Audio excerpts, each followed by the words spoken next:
உங்கள் நண்பன் சுரேஷ் பேசுகிறேன். இன்றைக்கி பார்த்தீங்கன்னா டெல் லேப்டாப் ஒன்று சர்வீஸுக்கு வந்துருக்கு நண்பா. அது என்ன பிரச்சனைன்னு பார்த்தீங்கன்னா அது வந்து ஸ்க்ரீன் கம்ப்ளைண்ட்டாக இருக்குது. ஸோ இப்போ அதுக்கு பார்த்தீங்கன்னா நமக்கு ஸ்க்ரீன் மாத்திரம் கொடுத்துருக்காங்க. ஸோ நம்மகிட்ட பார்த்தீங்கன்னா லேப்டாப்புக்குரிய எல்லா ஸ்க்ரீனுமே இருக்குது. இது பார்த்தீங்கன்னா புது ஸ்க்ரீன் நண்பா.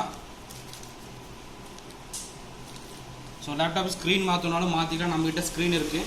நிறைய நம்பர்கள் என்னென்னா கவர்மெண்ட் லேப்டாப்புக்குரிய ஸ்க்ரீன் தான் கேட்குறீங்க. கவர்மெண்ட் லேப்டாப் பார்த்தீங்கன்னா 14 இன்ச்சு எல்இடி டிஸ்பிளே. அதோட கவர்மெண்ட் லேப்டாப்போட ஸ்க்ரீன் பார்த்தீங்கன்னா உங்களுக்கு வந்து 2600 வரும் நண்பா. அதே மாதிரி பிராண்டட் லேப்டாப்.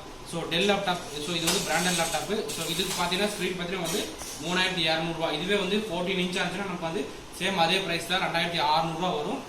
ஸோ நண்பர்களுக்கு யாராவது லேப்டாப் ஏதாவது ஸ்க்ரீனோ இல்லை வந்து வேறு ஏதாவது keyboard, battery, inches, mother board service, so இந்த மாதிரி எது இருந்தாலும் எனக்கு கான்டாக்ட் பண்ணலாம். என்னோட ஆஃபீஸ் பார்த்தீங்கன்னா கோயம்புத்தூர் காந்திபுரம் கிராஸ்கேட் ரோட்டில் இருக்குது. ஸோ நண்பர்களுக்கு யாராவது சர்வீஸ் தேவைப்பட்டால் கான்டாக்ட் பண்ணுங்கள். நண்பர்கள் வந்து இந்த வீடியோ வந்து இப்போ தான் புதுசாக பார்க்குற மாதிரி தான் என்னை வந்து ஃபாலோ பண்ணிங்க நண்பா. இந்த வீடியோ புதுசாக மறக்காமல் லைக் கொடுங்க. அப்படியே உங்கள் நண்பர்களுக்கு யாராவது சர்வீஸ் தேவைப்பட்டாலும் என்னை வந்து கான்டாக்ட் பண்ண சொல்லுங்கள். ஓகே நண்பா, தேங்க்யூ.